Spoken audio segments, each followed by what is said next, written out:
Assalamualaikum semua. Hai, jumpa lagi Mak Dia di sini. Korang dah makan ke belum? Kalau belum makan, jom kita sama-sama dengan Mak Dia. Hari ni Mak Dia ada ikan bawal putih masak pindang dan juga ada sayur kangkung. Sayur kangkung ni rebus saja. Lepas tu ada kerang masak kicap. Mak Dia ambil sikit je kerang ni.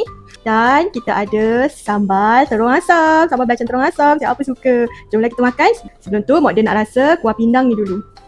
Bismillahirrahmanirrahim. Sedapnya. Lepas tu kita rasa sambal terung asam ni pula. Sambal terung asam. Bismillahirrahmanirrahim. Lepas tu jemput makan semua. Bismillahirrahmanirrahim. Sedap ya, rasa dia pedas, masam. Kita tuang kuah ikan pindang dekat atas nasi. Lepas tu kita ambil sayur kangkung ni, sambal terung asam, letak kat atas nasi ni. Makan. Bismillahirrahmanirrahim. Kerang ni kecil. Siapa pernah makan kerang masak kicap? Sedap kan? Ambil sambal kat kerang. Kejap ni. Ambil ikan bawang putih ni letak kat pinggan. Ambil kuah dia tuang. Isi bawang putih. Cecahkan dengan sambal terung asam ni.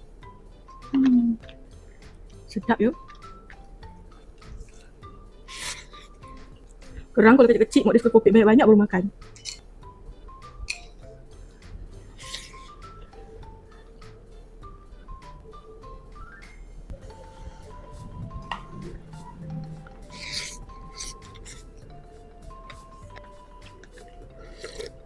Lauk hari ni kalau demam, boleh pembuka selera sebab semua masam-masam. Sedap.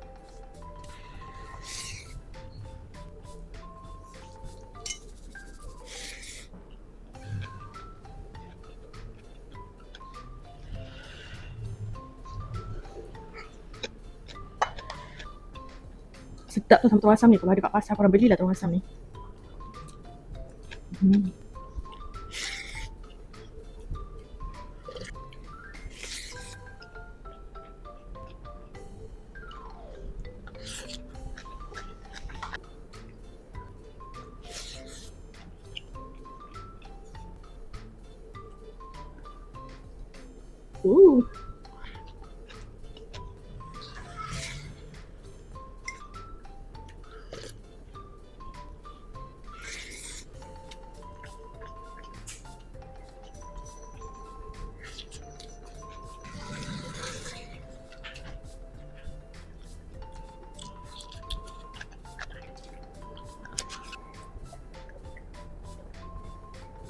Alhamdulillah, syukur nikmat atas rezeki yang diberikan hari ini. Kita jumpa di video akan datang. Assalamualaikum semua. Bye-bye.